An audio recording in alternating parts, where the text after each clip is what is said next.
The imposing headquarters of Almeida Acquisitions dominated the horizon of Silicon Valley's business district. From the 40th floor, Richard Anderson watched the metropolis that seemed minuscule beneath his feet. At 45, he had built one of the largest business conglomerates in the United States. His ventures stretched from real estate to technology, with branches on 3 continents. The orange sky announced the end of the day, but for Richard, the day was far from over. His schedule still included a video conference with Chinese investors and a review of contracts for a new acquisition. The designer watch on his wrist read 6:45 p.m., a time when most employees had already left the building.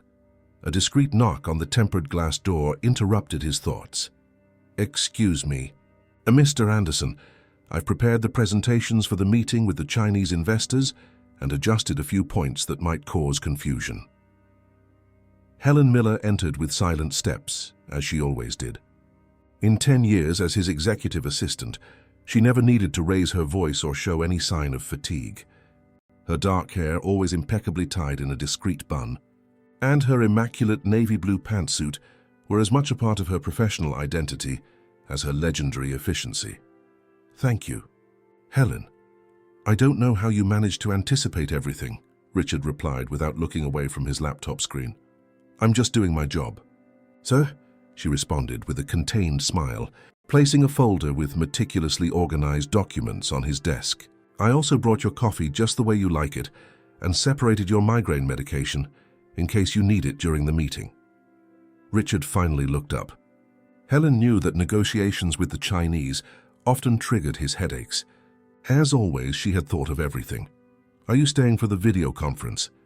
he asked, knowing the answer in advance. "Of course, sir. I'll take notes and send the reports as soon as we finish." It was always like this. In 10 years, Helen had never refused to work late on weekends or on holidays.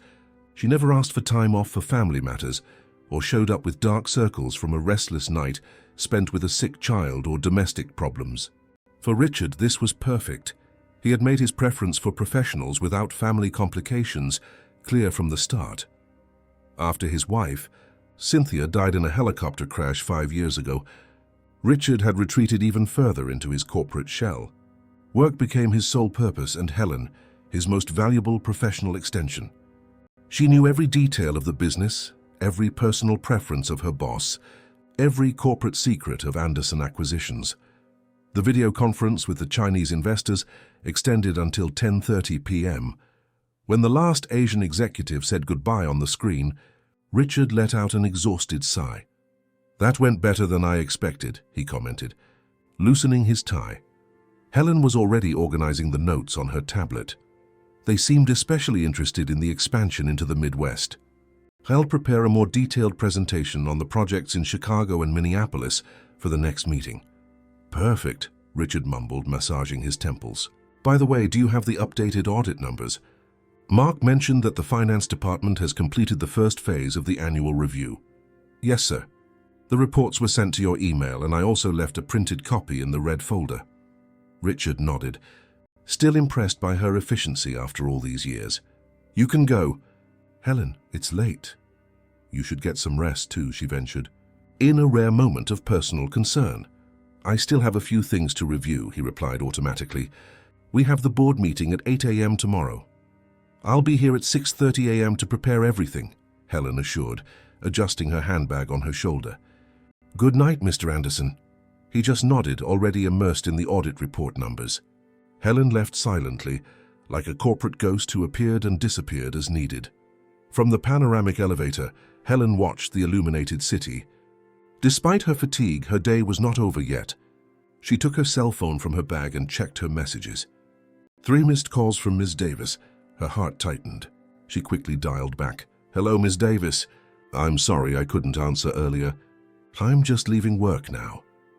"Helen, Michael was waiting for you for the video call you promised." The older woman's voice was tinged with reproach. "He stayed up late waiting. The meeting ran longer than I expected," Helen explained, feeling the familiar weight of guilt.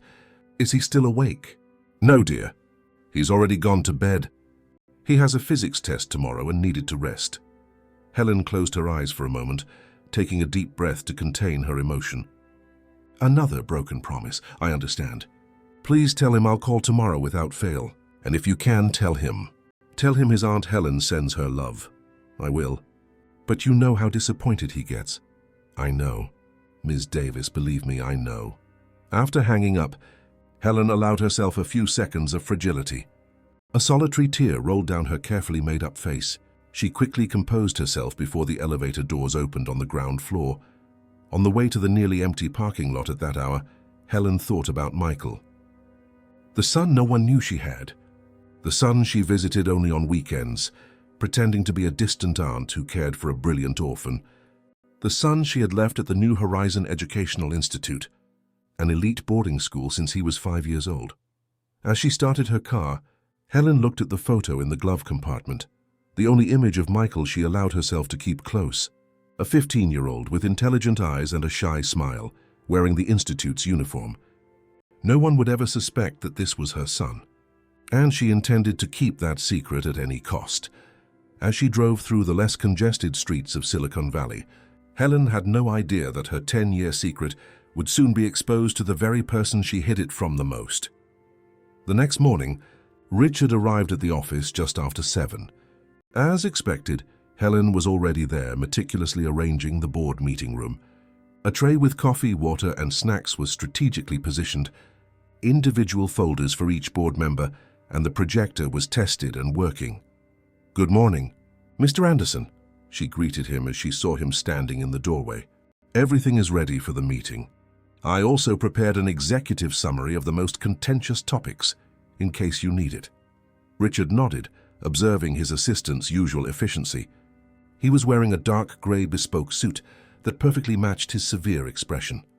At 45, the graying hair at his temples and the lines on his face only accentuated his authoritative appearance.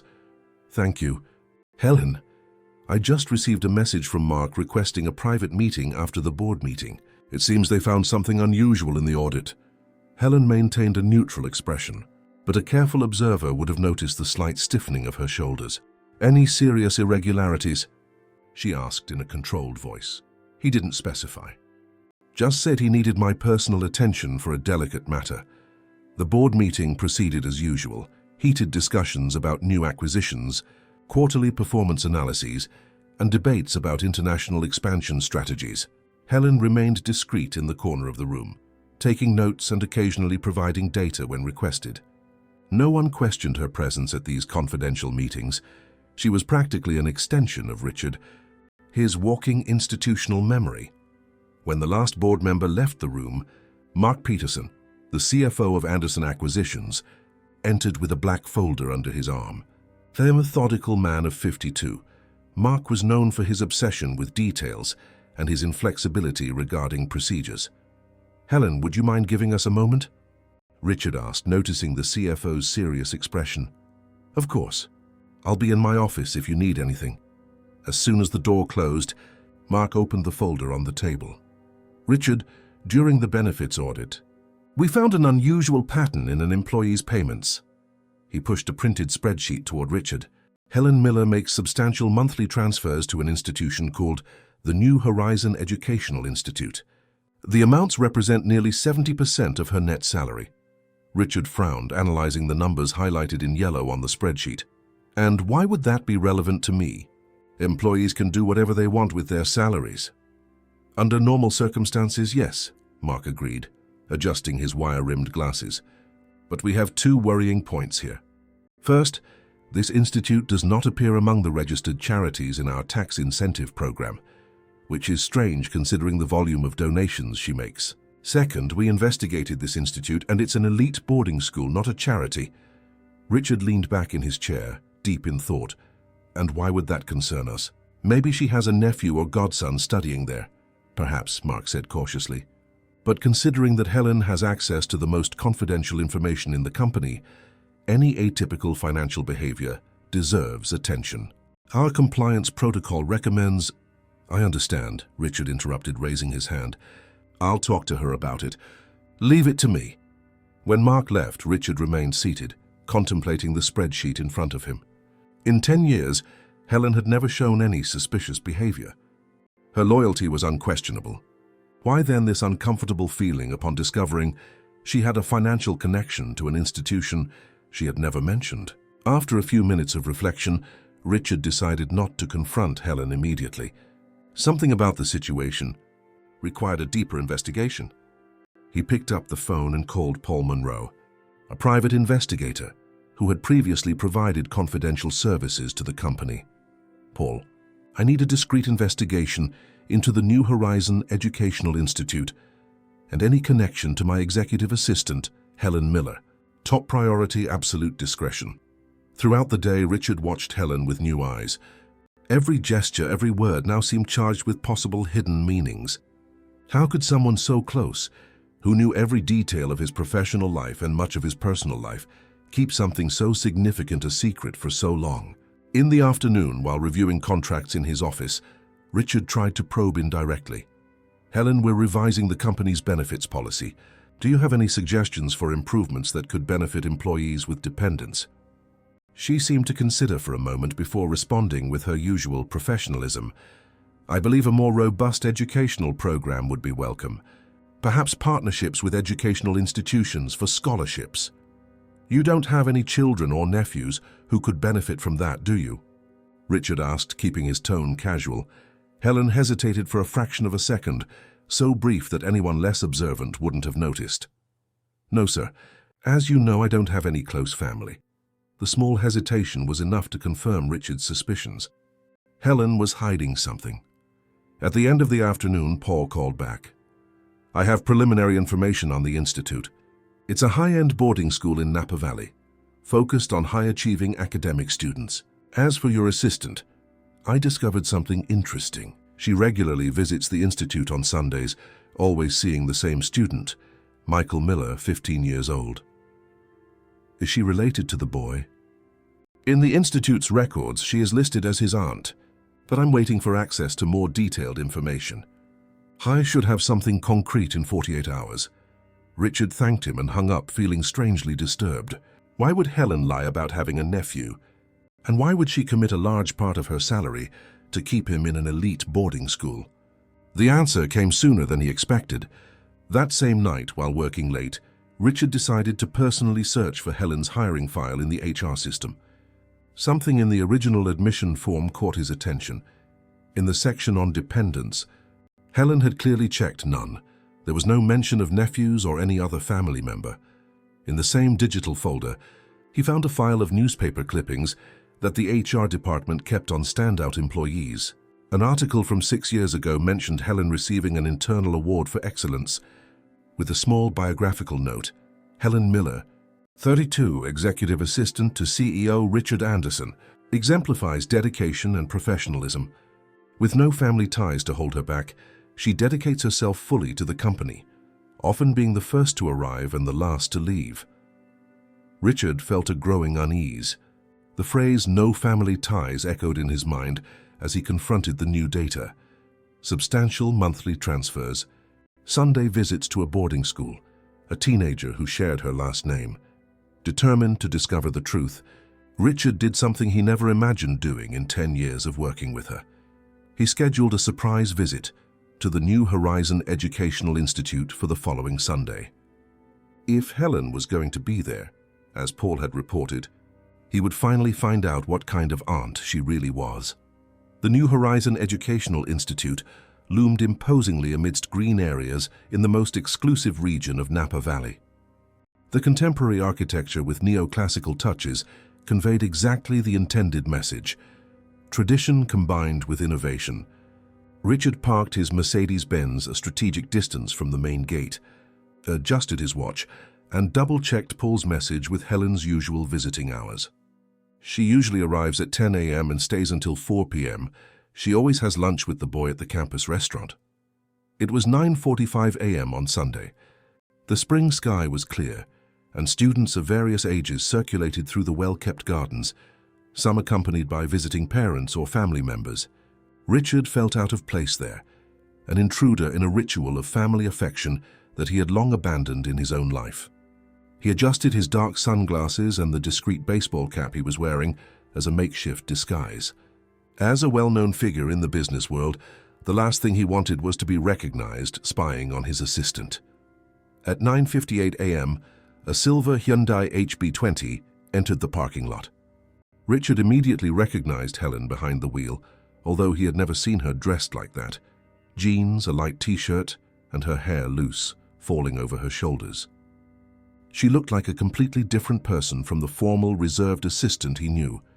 Helen got out of the car, carrying a colorful gift bag and a small basket that seemed to contain food. Her face bore an expression Richard had never seen before, a mix of anxiety and anticipation. She walked quickly toward the entrance, stopping only to greet a security guard who recognized her with familiarity. Richard waited a few minutes before following her into the institute. At the reception, a smiling attendant approached him. "Good morning, sir. Is this your first visit to New Horizon?" "Yes," Richard replied, maintaining a casual tone. "I'm considering enrolling my nephew here. I'd like to see the facilities if possible." "Of course. We have a tour scheduled for prospective parents at 10:30 a.m. You can wait in the lounge and learn a bit more about our pedagogical approach from the materials available." Richard thanked her and headed to the spacious lounge, strategically positioned with a view of the central courtyard. From there, he watched as Helen emerged from one of the corridors, accompanied by a tall, thin teenager with carefully styled brown hair. The boy smiled shyly as Helen adjusted the collar of his shirt in a typically maternal gesture. Something about the boy's face caught Richard's attention. The expressive eyes, the shape of his chin. There was a disturbing familiarity that he couldn't quite place. He watched Helen hand the gift bag to the young man, who opened it with contained excitement, revealing what looked like an advanced robotics kit. The hug that followed was brief but intense, with Helen quickly looking around, as if she feared being seen showing so much affection. Richard felt a pang of guilt for invading such a private moment, but his professional curiosity was stronger.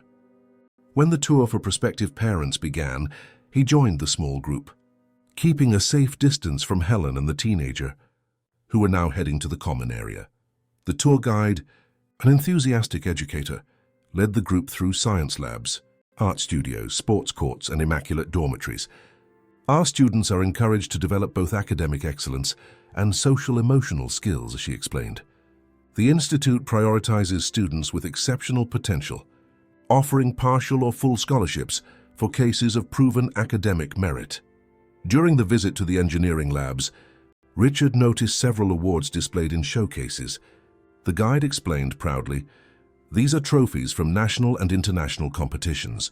This one," she pointed to a golden trophy, "was recently won by our student Michael Miller in the National Robotics Olympiad, an extraordinary talent in engineering and programming." Richard felt his heart race when he heard the name. The puzzle piece fit perfectly. "Is this Michael?" he asked with false casualness. "A scholarship student?" "Partially," the guide replied. "His tuition is supplemented by a dedicated family member. It's an inspiring story. The boy has the potential to get into the best universities in the world." As the tour continued, Richard managed to break away from the group as they passed the library. From there, he watched Helen and Michael sitting at a table in the cafeteria, sharing what looked like a homemade lunch she had brought in the basket. They were talking animatedly, with the young man gesturing as he explained something that seemed complex and technical. Helen watched him with an expression Richard had never seen on her face: pure pride, unconditional love, mixed with something that seemed like a deep, contained sadness. Discreetly, Richard moved close enough to catch fragments of the conversation. "And the professor said my project has potential for the international fair," Michael explained with contained enthusiasm. "If I get the spot, it would be in Tokyo next semester." "That's wonderful, Michael," Helen replied, visibly moved. "I knew you could do it. Your talent has always been evident since you were little." "Ms. Davis said you called late yesterday." The boy's tone changed subtly. "How late were you working this time?" Helen sighed, guilt evident on her face. "I'm sorry I missed our video call. We had an important meeting that ran longer than expected." "There's always an important meeting," Michael commented with resignation, not anger. "Your boss must be very demanding. He just needs someone he can trust completely," Helen replied, hesitant. "Mr. Anderson built an extraordinary company, and part of my job is to make sure everything works perfectly for him. Sometimes I think you care more about his work than you do about me," Michael murmured, lowering his eyes to his plate. Richard felt like he had been punched in the stomach when he heard those words. The pain on Helen's face was palpable as she reached out to touch the teenager's arm. "Michael, you are the most important person in my life. Everything I do, every extra minute at the office, every weekend I sacrifice, it's all for you, to make sure you have the best opportunities." "Then why can't we live together like a normal family? Why do I have to pretend you're my aunt when you visit? Why can't I even use your last name officially?" The boy's voice trembled slightly with contained emotion. Helen looked around nervously before responding in a low voice. "It's complicated, Michael. I promise I'll explain everything one day. For now, I need you to trust me when I say it's what's best for both of us." Richard moved away, suddenly feeling like an intruder in a personal drama he should never have witnessed. The implications of what he had just heard were overwhelming. Michael was not Helen's nephew. He was her son. A son she had kept a secret for 10 years, visiting him only on Sundays, pretending to be an aunt, all to keep her job. As he drove back to Silicon Valley, Richard wrestled with contradictory feelings. Part of him felt betrayed by the long-held lie of his most trusted employee. Another part, however, confronted an uncomfortable truth. It was his inflexible policy about employees without family, complications that had forced Helen into this double life of sacrifice. Michael's words echoed in his mind. Your boss must be very demanding. Was that how he was seen? As a corporate tyrant who forced subordinates to choose between family and career? The answer disturbed him more than he cared to admit. On Monday, he would observe Helen with completely new eyes, looking for signs of the dedicated mother behind the perfect professional facade she had maintained for a decade. The question that tormented him the most was not why Helen had lied, but for how long he himself had been blind to the human sacrifice behind her legendary efficiency. On Monday, Richard arrived at the office earlier than usual. He needed time alone to process everything he had discovered the day before. The room was still empty, with only the soft morning light filtering through the partially opened blinds. Sitting in his executive chair, he contemplated Helen's desk, visible through the ajar glass door. So organized and impersonal. No photographs, no personal objects, except for a small plant she meticulously cared for. Now he understood the reason. Every personal item would be a risk, a possibility of revealing the secret she guarded so jealously.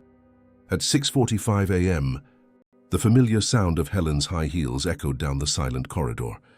Richard watched her enter her outer office, place her handbag in the bottom drawer of her desk, and turn on the computer with her usual efficiency.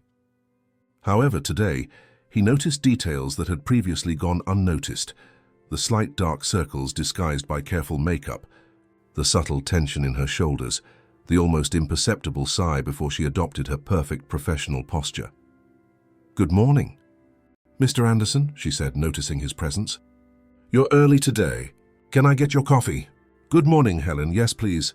As she walked away to get the coffee, Richard realized that for the first time in 10 years, he was actually looking at Helen as a person, not just as an efficient extension of his professional life.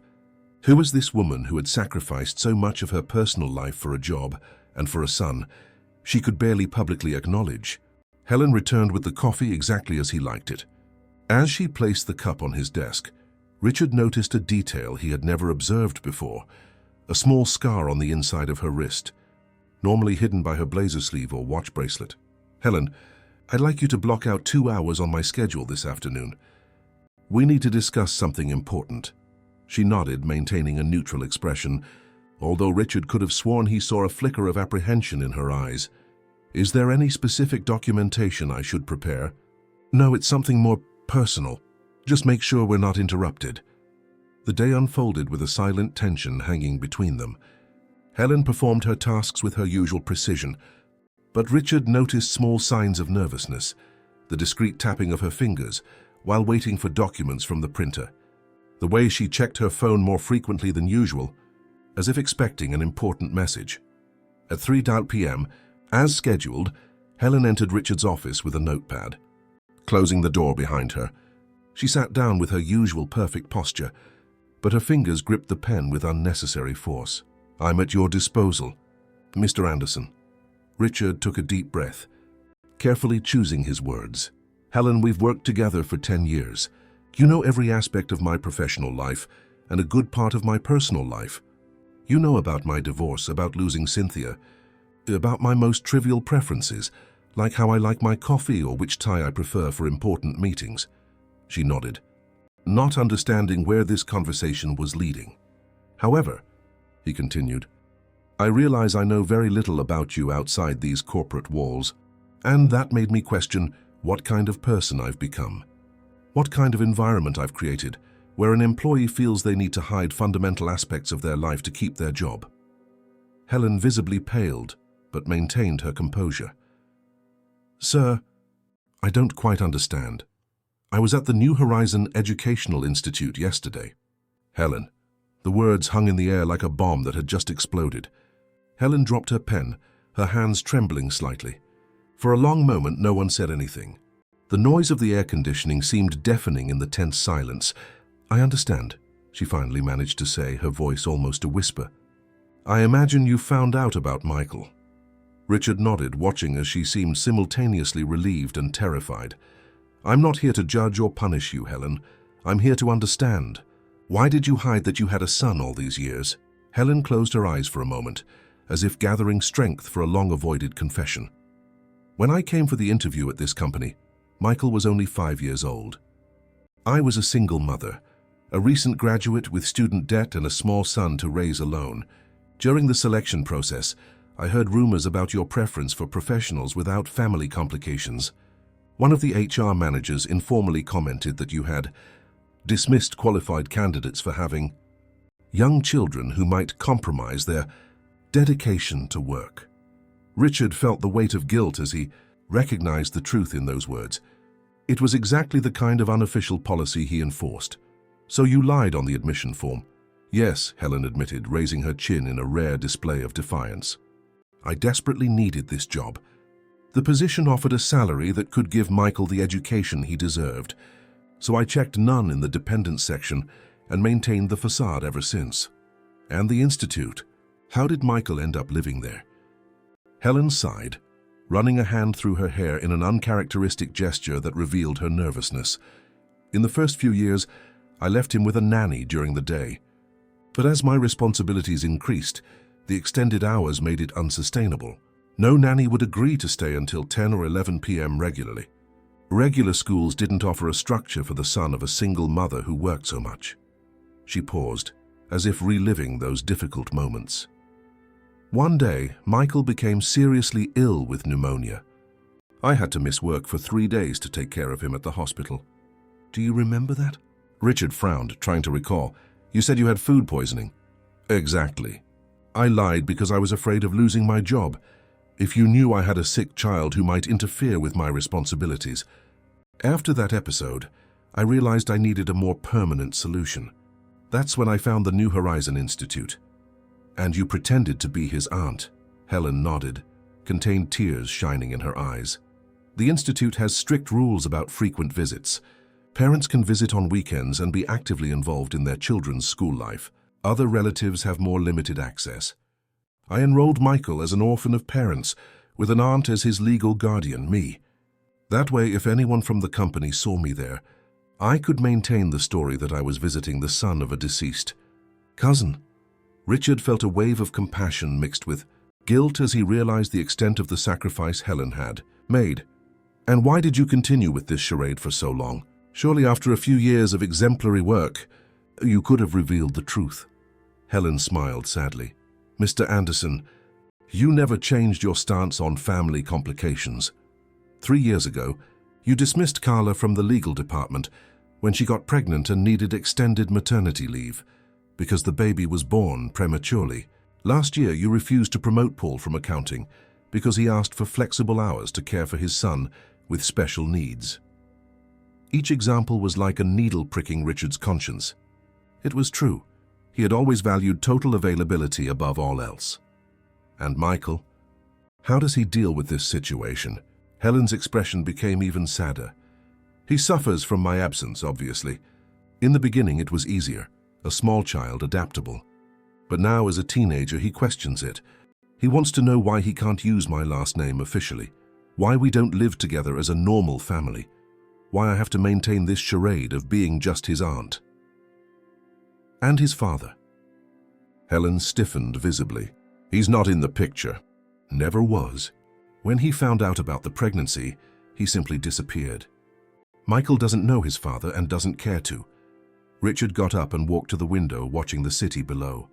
For a moment he thought of Cynthia and the children they never had.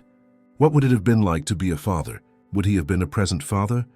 Or would he have sacrificed the family relationship at the altar of corporate success as he had with his marriage?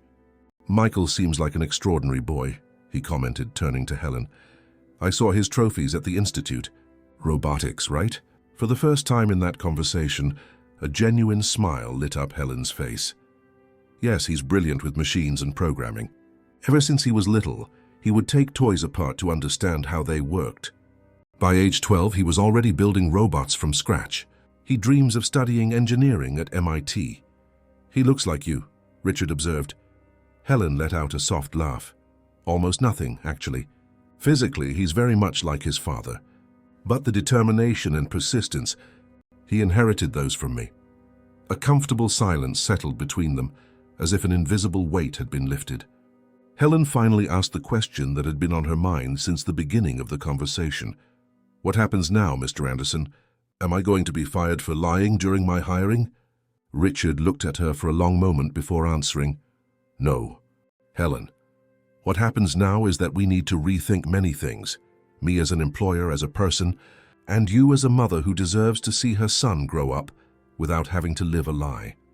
The conversation with Helen transformed something fundamental in Richard. In the following weeks, he found himself observing his company and his employees with a completely new perspective. He now noticed the subtle signs of exhaustion on the faces of people who left late at night. He noticed the family photos hidden in drawers, revealed only in private moments. He saw the anxious glances at watches when meetings extended beyond the time to pick up children from school. His company, which he had always considered a model of efficiency and excellence, now revealed itself as something potentially toxic, a place where talented people hid essential parts of who they were for fear of being considered less committed. On a rainy Thursday afternoon, Richard called Helen for another private conversation. In the 15 days since the revelation, they had interacted professionally as always, although with a new layer of silent understanding between them. Helen, I'd like to meet Michael properly, he said as soon as she settled into the armchair opposite his desk, not as a disguised investigator, but as someone who recognizes his and your worth. Helen blinked, visibly surprised by the request. You want to meet Michael? Why? Because he's important to you, and because after everything I've discovered, I believe I have a debt to repay. Helen seemed uncertain, a rare display of vulnerability in her always controlled demeanor. I don't know if that's a good idea, Mr. Anderson. Michael is sensitive about our situation. He already has a hard time understanding why I keep my motherhood a secret.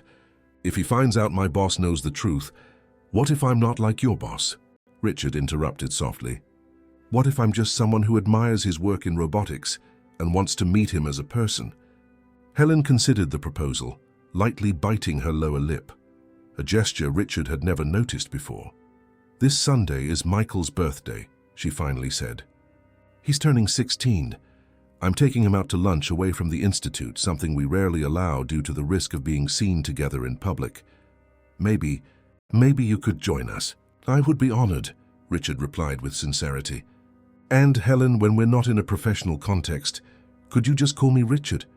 She smiled shyly as if testing a new configuration in their relationship. I'll try, Richard. On Sunday, Richard arrived at the Villa Paraíso restaurant in Napa Valley 15 minutes before the agreed-upon time. He had chosen a gift carefully, an advanced artificial intelligence development kit, something he imagined would interest a young man with a talent for robotics. Dressed casually, without the usual austerity of expensive suits, he looked younger and more approachable. Helen arrived punctually with Michael. The teenager seemed nervous and intrigued, clearly questioning why his mother, who had always been so careful with her secret, was introducing him to a stranger. Michael. This is Richard Anderson. Helen introduced him with a formality that betrayed her nervousness. He's a dear friend who's interested in technology and wanted to meet you after I mentioned your robotics project. Richard extended his hand, noticing the boy's analytical gaze, intelligent and slightly suspicious. It's a pleasure to meet you, Michael. Your mom told me about your projects. I'm impressed. The teenager's eyes widened, looking quickly at Helen. You told him. He knows you're my mom? Helen nodded, placing her hand on her son's shoulder. Yes, Michael. Richard is the first person from my work I've told the truth. The three sat down, navigating the initial discomfort of the unusual situation. Richard observed the dynamic between mother and son, the way Helen subtly adjusted the napkin on Michael's lap, how the teenager unconsciously imitated certain of her gestures when speaking. There were invisible connections between them that not even 10 years of forced separation had managed to break.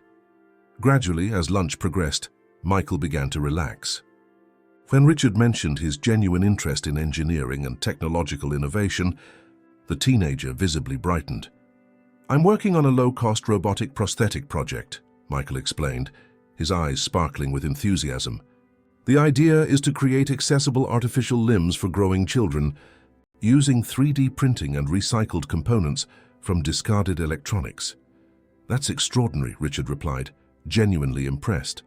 There's huge social potential in that application. Michael has always been concerned with the social impact of technology, Helen commented with evident maternal pride. Ever since he was little, he talked about creating things that would help people. The conversation flowed naturally to various topics: education, technology, the future. Richard was impressed by the young man's maturity and intelligence, recognizing in him a rare combination of technical brilliance and human sensitivity. When it was time for the gift, Michael unwrapped the package with contained curiosity. His eyes widened when he saw the contents. This is the Neurotech AI development kit. It's practically impossible to find in the States, he exclaimed, amazed. I thought it might be useful for your projects, Richard commented casually, although he internally felt strangely satisfied with the boy's enthusiastic reaction. Helen watched the interaction with a complex expression, gratitude mixed with a subtle concern.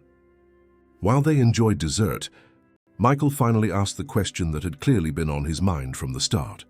So, you're my mom's boss, the famous Mr. Anderson who always demands she work late. Helen choked slightly on her coffee, but Richard just smiled. That's me. And I have to admit I haven't been the best boss in recent years. Why did she have to pretend I didn't exist? The direct question, typical of adolescent honesty, hung over the table like a heavy cloud. Richard looked at Helen, silently asking for permission to answer honestly. She nodded slightly. Because I created a work environment where people with families were seen as less committed, Richard admitted, feeling the weight of his own words. It was a terrible mistake on my part, based on my own insecurities and personal traumas. Michael studied him for a moment, with a surprising intensity for someone so young. And now that you know about me, is my mom going to lose her job? Michael! Helen gently reprimanded him. No, Helen, it's a valid question, Richard intervened. Michael, not only is your mom not going to lose her job, but I'm rethinking the entire company culture because of what I've learned from both of you. Your mom is the most competent professional I've ever met, and the fact that she's a dedicated mother only increases my admiration for her.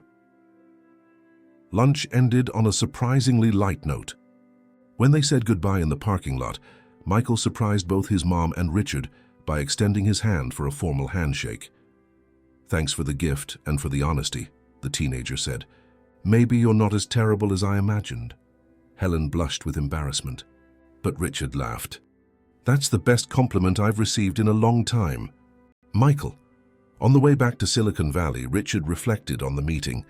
There was something about the dynamic between Helen and Michael that awakened a nostalgia for something he had never had. A genuine family, connections that went beyond contracts and professional obligations. On Monday, he called Helen into his office first thing. I have a proposal to make, he announced without preamble. I want to restructure your position in the company. Helen paled, instinctively assuming the worst. I understand. You found someone more suitable to— No, that's not it, Richard interrupted gently. I want to promote you to Director of Executive Operations with the flexibility to work remotely 3 days a week. Helen blinked, momentarily speechless. But that would mean— It would mean you could be present in Michael's life. You could pick him up from the institute to spend afternoons and evenings together, help him with projects, be the present mother I know you've always wanted to be. Helen's eyes filled with tears she fought to hold back. Why? She asked in a choked voice. Why would you do this for me after I lied for so long? Richard got up and walked to the window, watching the city below. Because you made me see what I had become. Helen? A man obsessed with control and efficiency, to the point of forgetting what really matters in life. You and Michael reminded me that there's more to existence than quarterly reports and corporate mergers. Turning to face her, he continued. Besides, it's not just for you, it's a business decision too. Happy, balanced people are more productive and loyal. Your competence has never been in question. You managed to be extraordinarily efficient, even while dividing your attention and carrying the weight of this secret. Imagine what you can achieve when you can integrate all parts of your life. Helen discreetly wiped away a tear that had escaped. And what about Michael? Could he leave the boarding school and live with you? Absolutely. Your new benefits package includes educational assistance. Anderson Acquisitions has partnerships with the best schools in Silicon Valley. The full impact of the proposal finally hit Helen, who could no longer contain her emotion. For the first time in 10 years of professional interaction, Richard witnessed Helen Miller lose her composure, silent tears rolling down her face. This would change everything, she whispered. It's about time for a change around here, Richard replied with a gentle smile. At that moment, something indefinable changed between them. It was no longer just a relationship between boss and subordinate, but something deeper and more human. A connection based on hard-won shared truth and vulnerability. Thank you, Helen finally managed to say, recovering some of her usual composure. Not just for me, but for Michael. He deserves a normal life with his mom present. He seems like an extraordinary young man. It will be a privilege to help him reach his potential. As Helen left the room to process everything that had just happened, Richard realized that for the first time in years, he felt something akin to peace, as if a weight he didn't even know he was carrying had been removed from his shoulders. The glass walls of his corporate empire seemed less cold and isolating now. Through them, he could see Helen at her desk, making a call to someone, probably Michael, with a radiant smile that completely transformed her face. It was a glimpse of the real person behind the perfect professional, a person he was only now truly beginning to know. 3 months had passed since the revelation that had transformed the dynamic between Richard and Helen. The change in the company was palpable, not just in the relationship between them, but in the entire organizational culture. Richard had implemented new flexibility policies for employees with family responsibilities, created a corporate daycare center in the building, and revised the performance evaluation system to value results over hours worked in the office. Helen was flourishing in her new role. As Director of Executive Operations, she supervised a small team and coordinated strategic projects, while still maintaining the role of Richard's trusted advisor, but now with the autonomy to structure her own time. 3 days a week, she worked remotely from her new apartment in Silicon Valley, where Michael now lived with her. It was a Friday morning when Helen entered Richard's office for their weekly alignment meeting. There was a lightness to her movements that hadn't been there before, a different confidence that came from no longer having to live divided between two worlds. Good morning, Richard. I brought the international expansion reports and some ideas about that logistical problem we discussed. Richard smiled, gesturing to the chair in front of him. He noticed that Helen was wearing a discreet necklace with a small gear-shaped pendant, a Mother's Day gift from Michael that she could now openly display.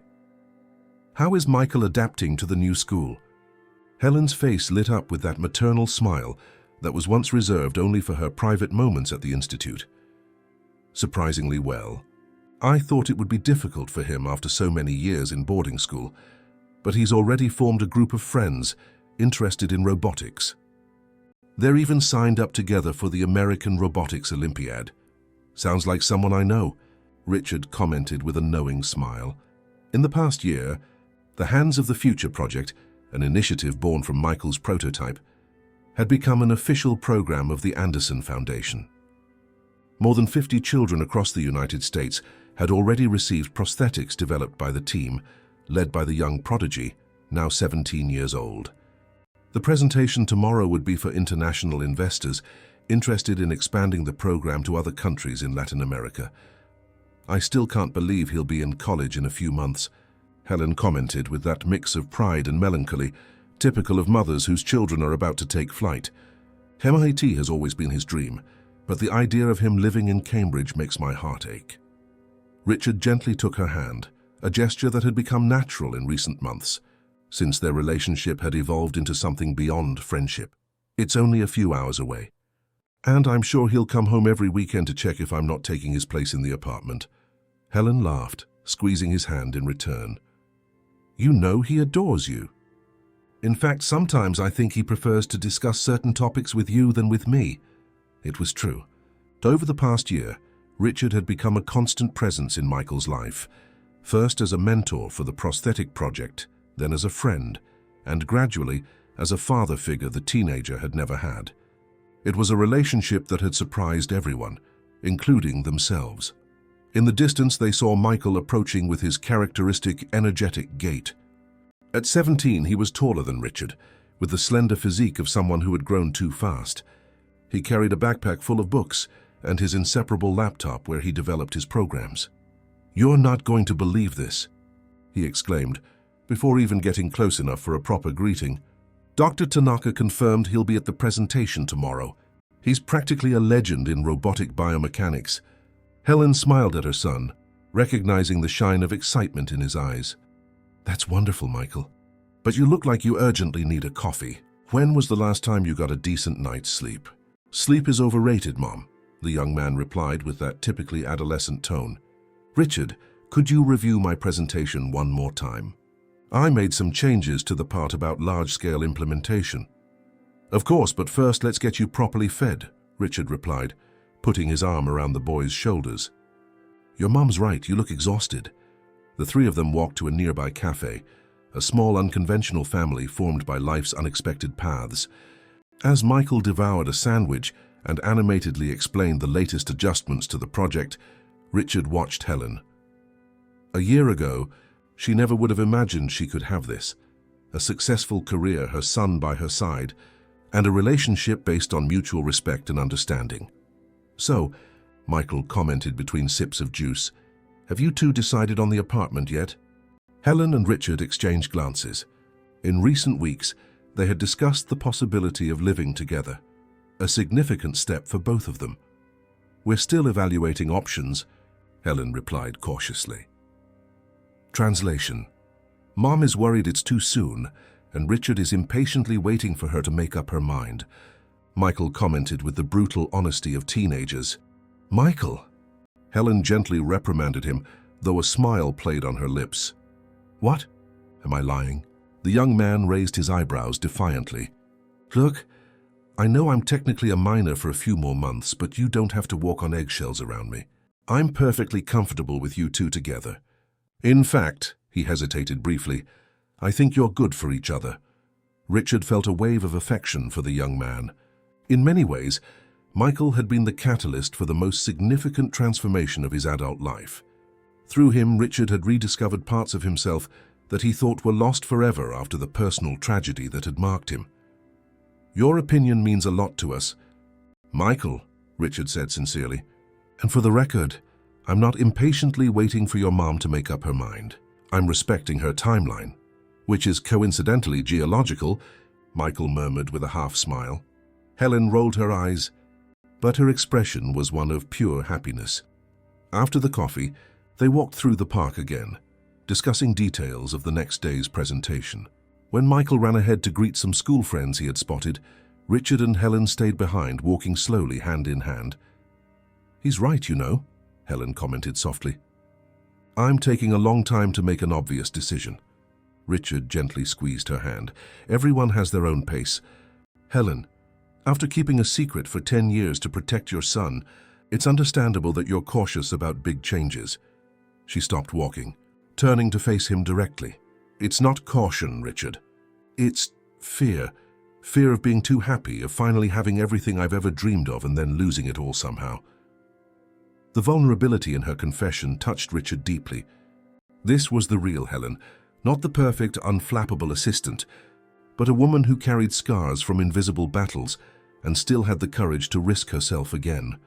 I understand that fear, he replied, gently touching her face. For years after losing Cynthia, I built walls around myself, convinced that professional success was the only safe goal.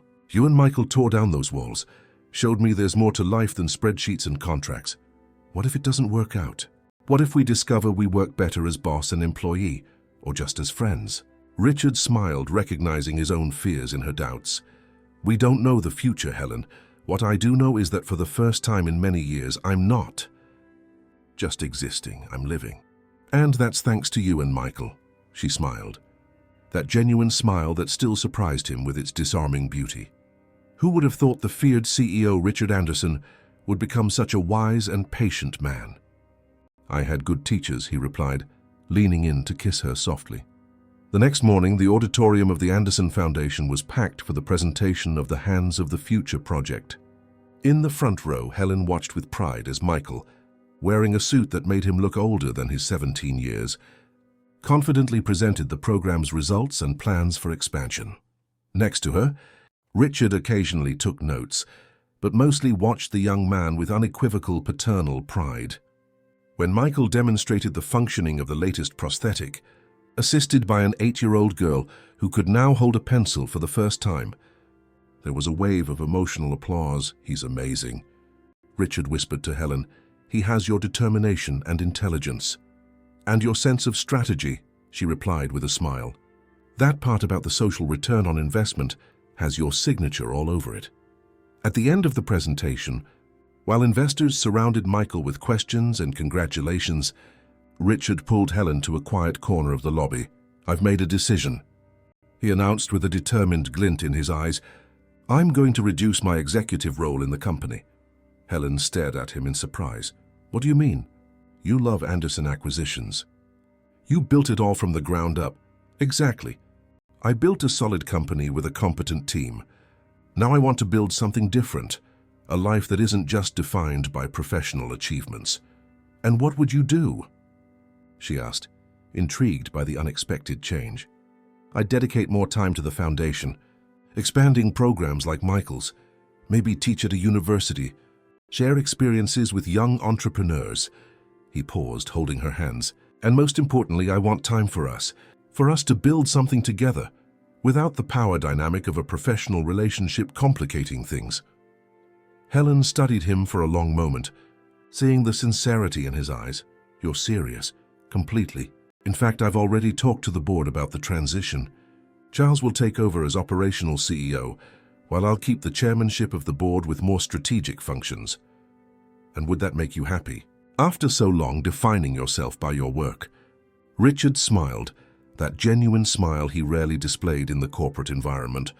What makes me happy has changed. Helen, you and Michael taught me that. At that moment, Michael approached, radiating enthusiasm after the success of his presentation. Dr. Tanaka invited me to an internship at his lab in Tokyo for summer vacation. Can you believe it? Helen hugged her son tightly, her eyes shining with pride. Yes, we can believe it. You deserve every opportunity in the world, my love. Richard watched the two of them hugging, feeling a certainty he hadn't experienced in a long time. This was his place now, not just at the top of a corporate tower, but beside this extraordinary woman and this brilliant young man who, by a twist of fate, had become his family. Weeks later, Helen finally made her decision about the apartment. On a Sunday night, while having dinner at her apartment, she simply said, yes. Richard looked up from his plate, momentarily confused. Yes, to us living together, she clarified with a smile. I think it's time we stop pretending it's not what we all want. Michael, who was watching the scene with poorly disguised interest, raised his glass of soda. Finally, a toast to the most obvious decision in history. The three of them laughed, sharing a moment of pure domestic joy. Later that night, while Michael slept, and they talked on the small balcony under the starry sky of Silicon Valley, Richard reflected on the extraordinary journey that had brought them there. "You know what's ironic?" he commented, gently stroking Helen's hair as she rested her head on his shoulder.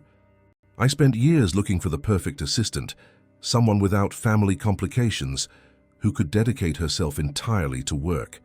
And when I finally found you, I ended up discovering that the complications you were hiding were exactly what gave meaning to your life, and eventually, to mine as well." Helen smiled, intertwining her fingers with his. "Life has a peculiar sense of humor. I lived in fear that my secret would be discovered, and when it finally was, it became my liberation." "Michael is going to college in a few months," Richard commented thoughtfully. "How do you feel about that?" "Terrified and proud in equal measure," she answered honestly. "But unlike before, I know I won't be alone when he leaves. And he knows he has a home to come back to, a real home with his mom and—" She hesitated briefly. "And?" Richard gently encouraged. "And a man who cares about him like a father would," she completed, looking into Richard's eyes. He felt a deep emotion upon hearing those words. At some point along the way, he had become more than a mentor to Michael. He had become family. "I never imagined I would be part of a family again," Richard confessed. "After Cynthia, I believed that part of my life was over forever, and I never imagined I could have a complete family for Michael," Helen replied. "It was always just the two of us against the world. Now it's three of us," Richard said simply. That night, as he watched Helen asleep beside him, Richard thought about the extraordinary journey that had brought them there. A routine audit that revealed suspicious financial transfers, a personal investigation that uncovered a secret guarded for a decade. A brilliant teenager who dreamed of creating technology to help others, and a courageous woman who had sacrificed so much for the love of her son. The corporate empire he had built was still there, solid, profitable, respected. But now he understood that his true legacy would be different. It would be in the lives he had touched, in the more humane corporate policies he had implemented, in the project he had helped Michael develop, and most importantly, in the love he had rediscovered when he least expected it. The millionaire who had once been obsessed only with financial results had found true wealth in the human connections he had once considered complications to be avoided. And his former assistant, who had lived a decade divided between two worlds, had finally found a place where she could be her whole self, a talented professional, a dedicated mother, and a passionate woman. Together, they had transformed a painful secret into a new beginning, full of possibilities. And that, Richard realized, was the greatest achievement of his life. The end, dear listeners. We hope the story of Richard, Helen, and Michael touched your hearts. For more moving narratives like this, we've created a special playlist with stories of resilience and new beginnings that you can find by clicking the link on the screen. If this journey of sacrifice and second chances moved you, don't forget to subscribe to our channel, give us a like and share your thoughts in the comments. Every day we bring you new stories that explore the complexities of human relationships and the secrets we all keep. After all, as we've learned from Helen and Richard, sometimes life's greatest treasures are hidden in the most unexpected places. See you in the next video.